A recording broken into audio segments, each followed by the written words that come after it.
Bonjour à tous et bienvenue donc à Miracles et Prodiges aujourd'hui. J'ai l'honneur d'avoir comme invitée Déborah. Bonjour. Donc il y a plusieurs personnes peut-être qui ne te connaissent pas. Est-ce que tu peux te présenter en quelques mots? Oui, bien sûr, je m'appelle Déborah, j'ai 36 ans, je suis mariée à Nat depuis presque 10 ans et je suis maman de 2 enfants. Eh ben, ok. Et donc, du coup, tu es venue témoigner pour nous raconter un peu ton histoire et qu'est-ce qui s'est passé dans ta vie pour que tu sois là aujourd'hui. Alors, Lydie, aujourd'hui, je voulais te raconter mon témoignage sur mon parcours pour avoir des enfants. Ça n'a pas toujours été facile. Comme je te dis, ça fait bientôt 10 ans qu'on est mariés, depuis le 9 août 2014. Et c'est bientôt la fête. Exactement, on a fêté 10 ans.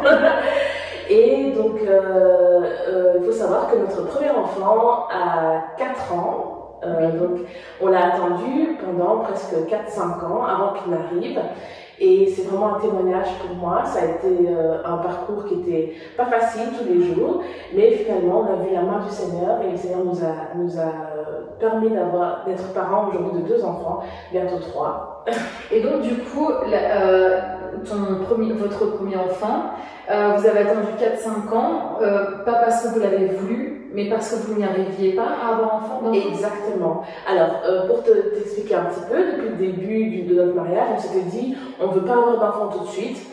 Ce serait bien qu'on voyage un petit peu, qu'on apprenne à se connaître, qu'on apprenne à vivre ensemble. Et puis après quelques mois, finalement, on s'est dit, bon, on est prêt, on veut des enfants, on aimerait bien avoir des enfants. On a mis ça en prière et on s'est dit, ça va venir comme ça vient pour tout le monde. 1 an est passé, 2 ans est passé, 3 ans est passé, 4 ans est passé, et il n'y avait toujours pas d'enfant. Et pendant ce temps-là, ton mari et toi, vous ressentiez quoi? Vous étiez, est-ce que votre foi était, comment dirais-je, attaquée? Est-ce que vous en vouliez à Dieu ou comment vous vous sentiez, ou en paix peut-être? Écoute, ça a été des sentiments partagés. Donc parfois on était dans l'attente, surtout au début, c'est facile d'attendre au début, c'est facile de prier pour ça au début, mais quand on voit que le temps passe, ça n'arrive toujours pas. Notre famille nous a recommandé d'aller faire des tests à l'hôpital, on est parti faire des tests à l'hôpital, j'ai été pour faire des tests, on m'a dit que tout va bien. Et ton mari aussi a fait des tests? Mon mari également est parti faire des tests à l'hôpital, on lui a dit que tout allait bien, donc ça il y avait à venir. Voilà, au niveau physique, il n'y avait pas d'obstacle. Au niveau physique, aucun obstacle. Aucune maladie, aucun empêchement. Donc au début, comme je disais, c'était facile de prier, et puis plus le temps passe, plus on se dit, mais qu'est-ce qui se passe? Et donc là, notre foi est touchée. On se dit, mais Seigneur, est-ce que tu nous entends? Tu n'entends pas nos prières? On a prié pour avoir des enfants, on s'est mariés, donc on a tout respecté comme la parole de Dieu nous demande de le faire. On prie, on est des enfants de Dieu, on sert Dieu dans l'église, mais il n'y a rien qui se passe. Et donc, on se demande, Seigneur, est-ce que tu nous as oubliés? Seigneur, est-ce que tu n'entends pas nos prières? Seigneur, est-ce que tu ne veux pas qu'on ait des enfants? Ou tout simplement, tu ne veux pas nous exaucer? Qu'est-ce qui se passe? Et plus le temps avance, et plus c'était difficile. Plus c'est difficile, plus on se met à pleurer. On se demande, surtout moi, en tant que femme, mon mari est un peu plus discret, les hommes vivent les choses différemment. Disons que nous les femmes, on aime bien extérioriser par la parole, enfin on va plus dire ce qui ne va pas, alors qu'un homme va peut-être intérioriser, mais c'est pas pour ça qu'il ne vivait pas des moments difficiles. Exactement, tout à fait. Et puis il faut savoir que nous les femmes, notre corps nous rappelle chaque mois, donc quand on essaie de tomber enceinte, chaque mois quand les menstruations reviennent, ça nous rappelle que bah non, ça n'a pas marché, tu n'es pas enceinte, il faut réessayer le mois d'après. Et c'était de plus en plus dur. Plus le temps avançait, plus c'était dur. Plus je pleurais, plus je me suis retrouvée des jours couchée par terre, allongée dans ma chambre, simplement à pleurer et dire Seigneur, est-ce que tu ne m'entends pas? Est-ce que il y a un mur entre le ciel et moi? Je me suis même retrouvée à pleurer, à dire Seigneur, si tu ne me donnes pas d'enfant, alors ça ne sert à rien que je sois ici sur cette terre. Reprends-moi simplement. Et je me rappelle de ces moments où j'étais en train de pleurer. Mais quand tu finis de pleurer, bah, tu te lèves et tu continues d'avancer. Mais malgré ça, le Seigneur nous a permis de garder notre foi. Surtout moi, j'ai gardé ma foi. Je me rappelais que ce n'est pas... Je ne crois pas en Dieu pour ce qu'il me donne, mais je crois en Dieu pour ce qu'il est. Et j'aime Dieu pour ce qu'il est. Et je me raccrochais à ça tous les jours. Je me rappelais que j'aime mon Dieu, non pas parce qu'il va me donner des enfants, mais parce qu'il est un Dieu d'amour, parce qu'il m'a sauvée, parce que si je suis vivante aujourd'hui, c'est grâce à Dieu. Et je me relève de mes pleurs, et puis je continue à avancer.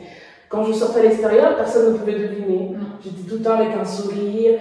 J'aime les enfants. Et surtout, les gens ils disent toujours alors c'est pour quand les enfants? Exactement. Je veux dire, j'entends tellement de couples souffrir de cette phrase.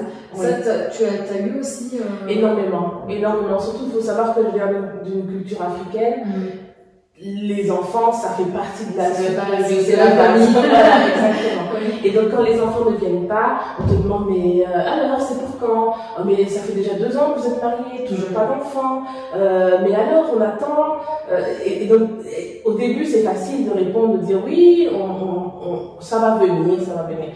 Puis à un moment donné, j'ai plus de réponse. Je ne sais pas quoi dire. Parce que Dieu ne me parle pas, enfin, je ne l'entends pas, j'ai l'impression que je ne l'entends pas, me dire quand ça va venir, et en même temps, il ne m'exauce pas. Donc, je ne sais pas quoi répondre. Donc, des fois, j'ai juste envie de m'isoler, de ne pas aller dans des fêtes, de ne pas aller dans la famille, voir les amis, parce qu'on va me poser la question. Mais, j'y vais quand même avec le sourire, mais au fond de moi, il me manque quelque chose. Tu sais que tu vas encore avoir les fameuses questions qui Exactement. vont te ramener à ce que tu sais déjà que trop, on va dire. Exactement, c'est ça. Et du coup, tu as dit que tu étais maman de 2 enfants. Donc, comment ce miracle est arrivé? Mais alors, on a persévéré, on a été vraiment, comme j'ai dit, on a fait des tests à l'hôpital. Les médecins nous ont conseillé, donc j'avais une gynécologue, en plus à l'époque, elle a dû partir, parce qu'elle-même elle est tombée enceinte. Elle est tombée enceinte, donc elle a dû partir, et j'ai été baladée de gynécologue en gynécologue, qui nous ont proposé des traitements. Alors j'avais dit à Dieu, ma conception de la foi, ma relation que j'ai avec Dieu, Seigneur, si j'arrive à la fécondation in vitro, ça veut dire que Dieu a échoué dans ma vie. Et je ne voulais pas en arriver là. J'ai dit, Seigneur, le jour où j'irai à la fécondation in vitro, c'est que dans ma vie, tu as échoué. Mais je savais que Dieu n'échoue jamais. Mais malgré ça, les médecins nous ont proposé, avant de faire la fécondation in vitro, de faire des inséminations artificielles. On a accepté, on avait droit à 6 essais. On a fait le premier essai, mais on n'était pas convaincus. On y allait en tirant un peu des pieds. C'est difficile moralement, c'est difficile physiquement. Je suis quand même allée. Une première fois, avec mon mari. Deuxième fois, la première fois, ça n'a pas réussi. Une deuxième fois, on y retourne. Toujours pas convaincus. C'était en décembre 2018. On était encore trimballés de gynécologue en gynécologue. Deuxième fois, ça ne réussit pas. Alors on nous convoque pour une 3e fois, et là on a discuté avec mon mari, on s'est dit non, on n'est pas convaincus, on va laisser Dieu faire, on s'attend à Dieu. Si Dieu veut nous donner des enfants, il nous donnera des enfants. S'il ne veut pas, il ne nous donnera pas. Donc à partir de ce moment-là, vous n'avez plus tenté quoi que ce soit en médical. Exactement. Vous avez laissé la nature faire. Et vous avez accepté que Dieu donne ou qu'il ne donne pas, vous acceptiez sa décision en quelque sorte. Exactement, c'est ça. Et donc là, on est arrivé en début 2019. On était convoqués pour le mois de mars. On a dit, on n'y va pas. On s'attend à Dieu. En même temps, les gens me disaient, mais arrête d'y penser. Si tu y penses, ça ne viendra pas. Et quand tu arrêteras d'y penser, ça viendra. Mais les gens ont toujours des bons conseils. Exactement. Quand on vit des moments difficiles, des moments douloureux, les gens me disent ah mais est-ce que tu as essayé ci, est-ce que tu as essayé ça? Mais en fait, s'ils ne se rendent pas compte, c'est que des fois, justement, on a tellement tout tenté qu'on ne sait même plus. Tout à fait. Oui, on sait en fait. Et il faut dire que pendant toutes ces années aussi, la façon de prier, Dieu m'a beaucoup appris à prier, mais même dans ma façon de prier, j'ai cherché, j'ai fait des enseignements, j'ai écouté beaucoup d'enseignements sur la prière, comment prier. J'ai fait des prières d'autorité, j'ai fait des prières de demande, j'ai fait des prières où j'arrachais, j'ai fait des prières où j'allais moi-même prendre ma bénédiction. Mais tout ça n'a pas fonctionné. Donc, comme tu dis, on nous dit de faire beaucoup de choses, mais on a tenté tellement de choses qu'au final, on s'est dit, on s'attend à Dieu, parce que de toute façon, le pouvoir de la vie, le pouvoir de la mort, c'est Dieu. Amen. Mais donc, du coup, tu es tombée enceinte. Alors, Raconte-nous, qu'est-ce qui s'est passé? Donc, comme je disais, en mars 2019, on n'est pas allé au rendez-vous pour l'insémination, on s'attendait à Dieu. Et alors, un peu plus tard, c'était au mois de juin 2019, on était invité à un baptême. Et là, il y avait une de mes amies qui était là, et elle était mariée depuis moins longtemps que nous. Et, mais elle aussi, elle voulait avoir des enfants et ça ne venait pas comme elle voulait. Toutes les deux dans la même situation. Ouais, je suis pas dans la même situation. Sauf que moi, ça faisait déjà 4 ans que j'étais dans cette situation-là. Elle, ça faisait peut-être 1 an et demi ou 2 ans. Et alors, elle me dit, est-ce que je peux te parler? Je dis oui, bien sûr. Elle me dit, j'aimerais savoir comment tu fais pour tenir, parce que moi aussi, j'aimerais des enfants, et je vois que toi aussi, tu n'en as toujours pas. Comment tu fais? Et alors, sur le coup, je me suis dit, bah, on est dans la même situation. Allons boire un verre, allons se jeter sous un train, allons déprimer ensemble. Qu'est-ce que tu veux que je te dise? Mais j'ai vraiment entendu la voix du Saint-Esprit à ce moment-là, et le Saint-Esprit m'a dit, encourage-la. Okay. Et alors encourage-la alors que toi-même tu es dans la même situation. Alors que je suis dans la même situation. Depuis plus longtemps. Exactement. Oui. Alors je me suis mise à l'encourager. Il y a des mots qui sont sortis de ma bouche que je n'aurais jamais imaginé que je pouvais les sortir. Je l'ai encouragée, je lui ai dit, écoute, persévère, sois courageuse, continue à prier, prends des prières d'autorité, fais des prières de demande, mais persévère, n'abandonne pas, le Seigneur va te donner ce que tu veux avoir. Mais il faut savoir que à ce moment-là, donc moi je lui dis ça, j'ai toujours pas d'enfant, je ne sais pas si je reviens dans le ventre, mais quelques semaines après, 2 semaines après, j'ai un retard dans mes règles et je vais faire un test et je découvre que en fait j'étais déjà enceinte. Wow, c'est extraordinaire. Exactement. Alors en fait, tu étais dans une situation la même que cette jeune femme et donc Dieu t'a dit, ben écoute, va encourager, t'as fait que obéir à la voix du Saint-Esprit, tu l'as encouragée alors que toi-même tu vivais la même douleur. Exactement. Et en même temps, Dieu devait un peu sourire en se disant, mais si tu savais et t'étais enceinte et t'étais pas au courant. Et je ne savais pas. Ça. Oui, oui. Comme quoi, c'est incroyable que Dieu t'a utilisé pour encourager. Et surtout, c'est important de dire que tu as obéi à la voix du Saint-Esprit aussi. Tout à fait, tout à fait. Et vraiment, c'était fort. Tu aurais pu aller te mettre sous un pont, comme, comme tu as dit. Donc, le fait d'avoir obéi à la voix du Saint-Esprit, Dieu certainement savait aussi à l'avance que qu'il pouvait t'utiliser pour sa gloire, pour encourager cette femme.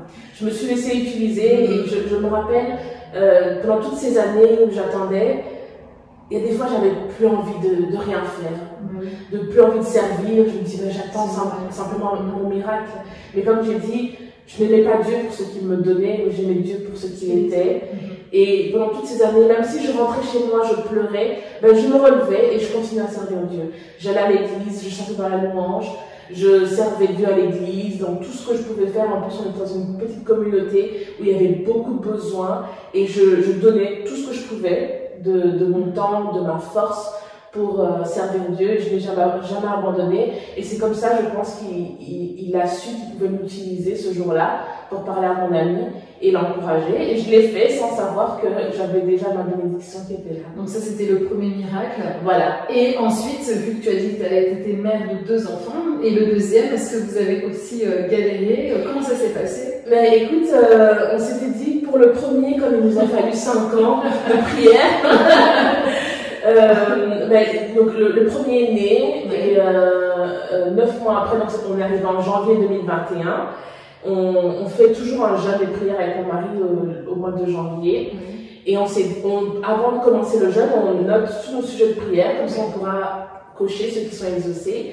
Et on s'est dit, ben, on va déjà mettre un bébé numéro 2 dans la 5 ans. C'est ça, peut-être qu'on sera, on est en 2021, peut-être qu'on sera exaucé en 2023, 2024, on ne sait pas. Mais au moins, il est déjà dans les sujets de prière.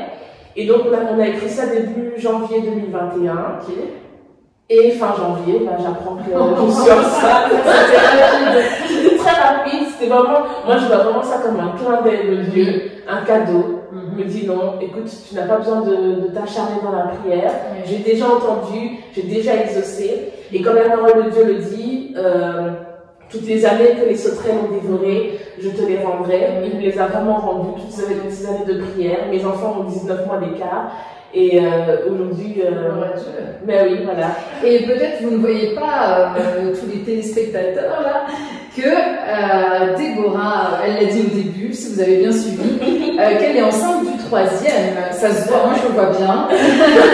Donc en plus, tu attends le 3e. Enfin, vous attendez tous les deux le 3e. Exactement. Et c'est prévu pour le mois prochain. Ah, oui, en juillet. Oui. Donc finalement, tes 3 enfants vont être d'un âge rapproché. Tout à fait. Et vraiment, c'est un cadeau de Dieu. Mais il faut que je te dise aussi, c'est que avant, quand on ne voulait pas d'enfants, quand on s'est mariés, j'avais fait un rêve. Et Dieu me montrait, donc dans ce rêve, j'étais à l'hôpital et on me déposait des bébés sur moi. Et c'était mes bébés. Ça, c'était avant d'être enceinte Avant même de vouloir. Avant même que tu saches que ça allait prendre du temps. Exactement. Okay. Je ne savais pas que ça allait prendre du temps. Et on était dans la phase où on voyageait beaucoup. On avait prévu un voyage. Donc, et j'avais fait ce rêve. On me déposait des bébés sur moi. Et en me réveillant, j'avais rigolé. J'avais même appelé ma soeur. J'avais rigolé. J'avais dit, ah, écoute, j'ai rêvé. On me déposait plein de bébés sur moi. Je ne sais plus si c'était 3 ou si c'était 4. Mais j'avais dit, tu penses que j'aurais des triplés ou des quadruplés? Et on avait rigolé à ce moment-là. Mais en fait, quand je regarde aujourd'hui, le Seigneur me préparait. Il me disait, je vais te donner des bébés. Ne t'inquiète pas. Et puis là, ils sont très rapprochés, mes enfants. Mon premier à 4 ans, deuxième à 2 ans et demi, et puis le bébé qui arrive. Et vraiment, c'est exactement l'image que j'ai vue. Donc des bébés tout petits, rapprochés les uns des autres. Mais voilà, Dieu m'a exaucé dans mes prières. Oui, en fait, pendant tous ces temps de difficulté, en fait, ce qui est extraordinaire avec Dieu, c'est que malgré ce que tu as vécu, Déborah, et puis Nat aussi, c'est qu'avant même que la situation n'arrive, Dieu déjà préparait votre cœur à rester, à avoir une foi fortifiée, et puis à vous donner de l'espoir. Alors en fait, Dieu a déjà créé l'espoir avant même que l'épreuve n'arrive. C'est extraordinaire. C'est merveilleux. Dieu est vraiment merveilleux et il nous prévient aussi de l'épreuve. Oui. Parce que ce que je voulais te dire aussi, c'est que avant mon mariage, quelques semaines avant mon mariage, j'étais à la réunion de prière un jeudi, on était encore à Zenobgram. Et le pasteur Carlos est venu me voir après la prière. Il m'a dit, écoute, il faut vraiment prier pour ton mariage et il faut prier pour tes enfants parce que le diable veut t'attaquer dans tes enfants. Il m'a pas dit plus, donc pour moi, dans ma tête, je me suis dit, oui, ça va, je vais prier pour mes enfants. Peut-être qu'il y aura des maladies ou quoi que ce soit, je vais les briser au nom de Jésus, mes enfants ne seront pas malades. Mais en fait, le Seigneur me préparait que ça va être dur d'avoir des enfants, que je devrais être patiente, que je devrais être persévérante. Mais ça, c'était même avant de me marier. Tu t'imagines, donc le Seigneur savait déjà et me préparait déjà. Il t'avait prévenu par le pasteur Carlos et il t'avait prévenu dans ce fameux songe que tu as eu. Exactement. C'est incroyable. Oui, c'est incroyable. Ben voilà, donc du coup on arrive à la fin de ce témoignage. C'est vrai qu'on veut rendre gloire à Dieu quand même parce que c'est grâce à Dieu et vous encourager que parfois on attend pendant des années, mais c'est pas parce que Dieu nous semble comme là un peu comme si Dieu était absent, comme s'il était silencieux. Et c'est vrai que des fois on vit des moments où on a l'impression que Dieu, ben, qu'est-ce que tu fais? Et en fait, dans son témoignage à Déborah, on se rend compte que Dieu savait déjà à l'avance et il avait comme rassuré un peu ce couple alors qu'il savait très bien l'épreuve qu'ils allaient avoir. Et puis, vous voyez, 10 ans de mariage bientôt, 3e enfant, et si dans son rêve elle ne savait pas entre 3 et 4, on sera peut-être pour l'année prochaine, on ne sait pas. Est-ce qu'on peut savoir si c'est un garçon ou une fille?